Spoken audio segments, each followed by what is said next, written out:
को क्या लग रहा है?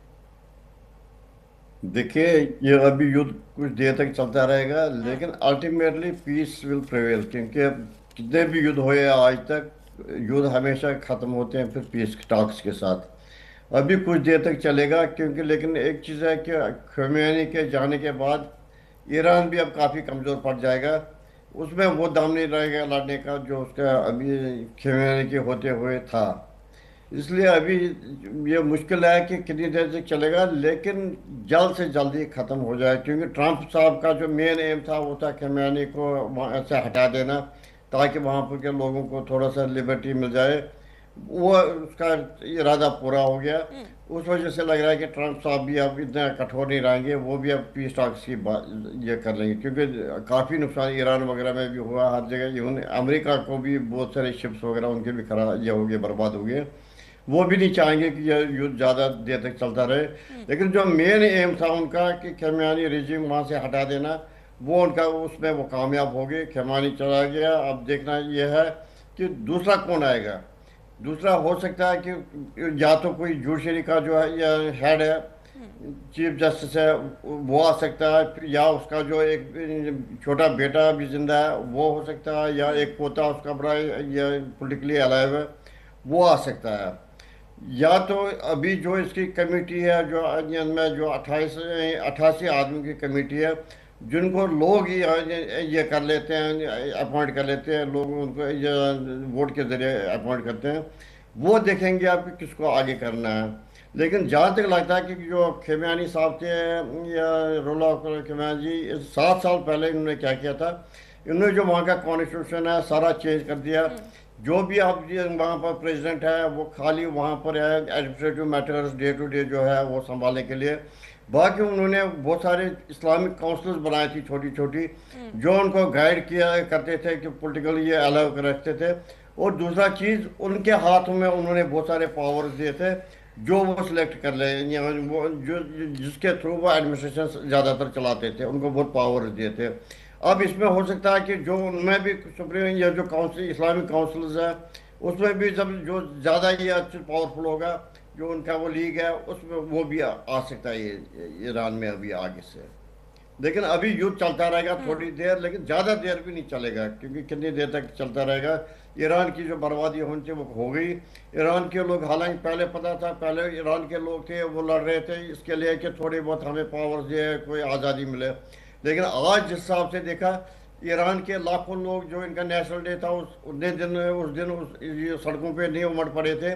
जिस हिसाब से आज लोग रो रहे हैं, वहाँ के जो न्यूज़ रिपोर्टर्स हैं, हम्म। वो आंसू चुए बहा के न्यूज़ पढ़ रहे हैं। ऐसा लग रहा है कि जो ये इस्लामिक रेवोल्यूशन के बाद जो ये खुमैनी का ये सिलसिला चालू रहा। हम्म। पहले 10 साल एक सुपर खुमैनी था, अब ये भी दूसरा खुमैनी था। 10 साल इसने भी 1979 से आगे तक राज किया। ठीक। अब आगे क्या चीज़ होगा, कौन सा पावरफुल हो सकता है कि नहीं। हम्म। लेकिन ट्रंप का जो मकसद है वो पूरा हो गया। और इसराइल का भी जो मसला था वो भी ऑलमोस्ट पूरा हो गया, क्योंकि इसराइल भी चाहता था कि ये हट जाए वहाँ पर। ठीक वो है। भी उनको भी एक रखता था। ठीक है, इसी बीच हमारे साथ अरविंद सिंह भी जुड़ चुके हैं, विदेश मामलों के जानकार है। अरविंद जी, मैं आपके पास ही आऊंगी। क्या लग रहा है, सिर्फ न्यूक्लियर एक्टिविटी की वजह से इस तरह के हालात बन गए हैं, या इसके पीछे कुछ और भी वजह रही है? देखिए तरन्नुम जी, न्यूक्लियर एक्टिविटी तो बिल्कुल भी वजह नहीं है। हम्म। ये दरअसल साम्राज्यवाद और उपनिवेशवाद का एक नया दौर शुरू हुआ है। हम्म। और अगर आप अमेरिकन और जो यूरोपियन मीडिया को देखेंगे, तो वो वहाँ के एक्सपर्ट एकदम साफ साफ स्टेट कर रहे हैं कि दरअसल वहाँ गैस और पेट्रोलियम है। वो उस भंडार को भी एसेस कर रहे हैं कि इतना है, कितना फायदा हो सकता है, कितना नुकसान हो सकता है। हम्म। तो उसका कारण साफ है, और वो है लूट। और हमें बाकी पता है कि बाकी सब जगहों पे राजा है। हम्म। ईरान ही अकेला ऐसा देश था जहाँ इस्लामिक अरविंद जी, स्टाइल की क्योंकि डेमोक्रेसी मेरी थी। और आपकी बात भी हो रही थी, कल की बात है ये, जहां हमने इस बात को डिस्कस किया था कि ईरान झुकेगा नहीं, क्योंकि जो शर्त अमेरिका की तरफ से रखा गया था हुआ भी वही। लेकिन ये भी हमने बात की थी कि अमेरिका की तरफ से कोई बड़ा कदम उठाया जा सकता है, जिसकी तस्वीर आज हम सबके सामने है। अब बिल्कुल तरन्नुम जी, मैं उपनिवेशवाद और साम्राज्यवाद को लेकर कभी भी मुगालते में नहीं रहा। डे वन से मैं ये कह रहा था कि अमेरिका जो है वो निश्चित रूप से हमला करेगा। और ये हमला हमला किया है, क्योंकि अमेरिका में रहने वाली जो फोर्सेस है इसको किसी भी हालत में डोनाल्ड ट्रंप को पीछे आने के लिए नहीं कहती। और नेतन्याहू और जो उसकी पूरी जो लॉबी है जो अमेरिका में काम कर रही है, वह भी दरअसल इस फेवर में बिल्कुल नहीं थी। और बेंजामिन नेतन्याहू उन्होंने तो साफ कहा था कि अगर अमेरिका हमला नहीं करेगा तो हम करेंगे। तो ये दोनों का ये जॉइंट हमला था, दोनों का शामिलात में हमला था जो हमें है। और इसका पूरा पूरा मकसद है, पर हालांकि इस हमले से कुछ चीजें एकदम साफ हो रही है। वो ये साफ हो रही है कि ये दुनिया का शायद पहला ऐसा मामला होगा कि उन्होंने एयर स्ट्राइक के जरिए वहां के सबसे बड़े राष्ट्राध्यक्ष को मार डाला है। तो अंतर्राष्ट्रीय कानून वगैरह पहले कोई नाम की चीज नहीं रही है, और साम्राज्यवादी शिकंजा वगैरह वो बहुत ही तेजी से फैल रहा है। मुझे लगता है कि ना तो भारत के लिए और आगे आने वाली दुनिया के लिए ये कोई बहुत अच्छा खबर है। बिल्कुल, ये तरन्नुम संकेत जी। बिल्कुल भी सही नहीं है। दिनेश जी, मैं आपके पास ही आऊंगी। अब क्योंकि हमने देखा कि अब लगातार बैठकें हो रही थी, अमेरिका ईरान के बीच भी बैठक हुई, अमेरिका की तरफ से कुछ शर्तों को रखा गया, ईरान ने उसको मानने से इनकार कर दिया, अमेरिका ने कहा कि इसका अंजाम बहुत बुरा होगा, और वो हुआ भी। क्या लग रहा है कि प्री प्लान तरीके से इन तमाम चीजों को अंजाम दिया गया है, या फिर पॉलिटिकल एक मैसेजिंग देने की कोशिश है? देखिए मैडम, थर्सडे को जो है जिनेवा के अंदर जो है इनकी कॉन्फ्रेंस हो रही है, जिसके अंदर की कुछ बातों के ऊपर सहमति बनी थी। और इनिशियल स्टेजेस में जैसा कि मीडिया के अंदर आया है कि अमेरिका की तरफ से ये शर्त रखी गई थी कि आपकी जो बैलिस्टिक मिसाइल है उनका मैक्सिमम रेंज जो है 2000 किलोमीटर से ज़्यादा नहीं होगा। तो इस बात के लिए जो है ईरान भी एग्री हो गया था, लेकिन बीच में जो है इजराइल कूद पड़ा। उसने कहा ये 2000 नहीं, सिर्फ 1000 किलोमीटर तक होनी चाहिए, क्योंकि उसे इजराइल को खतरा था कि अगर 2000 किलोमीटर तक की इनकी बैलिस्टिक मिसाइल्स बनाने की इनको परमिशन और फर्दर डेवलपमेंट की दी जाती है, तो इनके द्वारा बनाए गए मिसाइल जो हैं वो इजराइल को हिट कर सकते हैं। ये था बैकग्राउंड। और बात जो है अभी बात पूरी तरह से खत्म नहीं हुई थी कि उससे पहले ही जो है इन दोनों कंट्रीज ने मिलकर जो है ईरान के ऊपर अटैक कर दिया था। और अब इसको एक प्रकार का नैरेटिव गढ़ा गया था कि ये प्रीएम्प्टिव एक्शन था, कि उन्हें लगता था, इजराइल और अमेरिका को लगता था कि ईरान जो है उनके इंटरेस्ट के ऊपर अटैक कर सकता था। ये एक प्रकार का नैरेटिव था। लेकिन देखिए, अमेरिका का जो इंटरेस्ट था वो चाहते थे कि ईरान किसी भी हालत में परमाणु बम ना बनाए, क्योंकि ये मिडिल ईस्ट के लिए और इवन अमेरिकन इंटरेस्ट के लिए भी एक प्रकार से खतरा पैदा हो जाता है। इजराइल का अपना इंटरेस्ट है, वो इस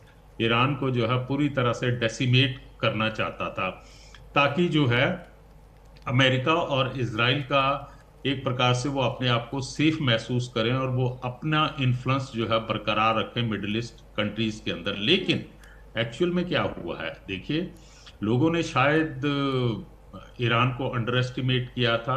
ईरान जो है एक वेंजुला की तरह का छोटा सा कंट्री नहीं है जिसे आप लाइटनिंग स्ट्राइक के द्वारा जो है बर्बाद कर सकते हैं।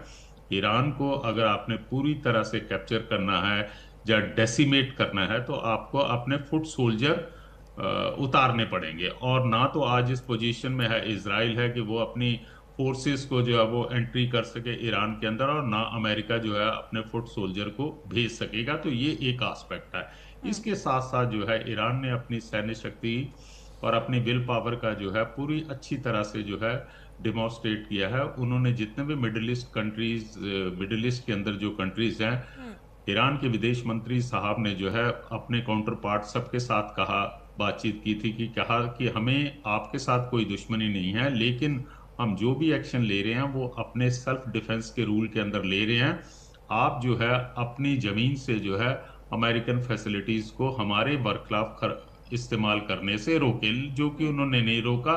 तो इसमें जो है ईरान ने तकरीबन 9 देशों के ऊपर जो है हमला किया। इसके साथ एक बात और मैं ऐड करना चाहता हूं मैडम, कि सेकंड वर्ल्ड वार के बाद ये एक पहला मौका है या पहली घटना है जिसके अंदर तकरीबन 9 से 10 देश जो हैं एक साथ जो है वो इन्वॉल्व हो चुके हैं एक प्रकार से युद्ध की स्थिति में। हालांकि अभी तक मिडिल ईस्ट कंट्रीज जिनके ऊपर कि ईरान ने बैलिस्टिक मिसाइल्स या ड्रोन से फायर किया है, उन्होंने रिटेलिएटरी एक्शन नहीं लिया है, क्योंकि भूतकाल के अंदर जो है ईरान के मिडिल ईस्ट कंट्रीज के साथ वो अच्छे संबंध थे। हालांकि जिन जिन देशों के ऊपर ईरान ने हमला किया है उन्होंने अभी तक किसी प्रकार की कोई हार्श स्टेटमेंट नहीं दिया, क्योंकि उन्होंने अपनी सिक्योरिटी जो है वो आउटसोर्स करके रखी हुई है। अमेरिका तो वर्चुअली जो है ये इस समय जो है ये जो लड़ाई हो रही है ये इजराइल अमेरिका वर्सेस ईरान की हो रही है।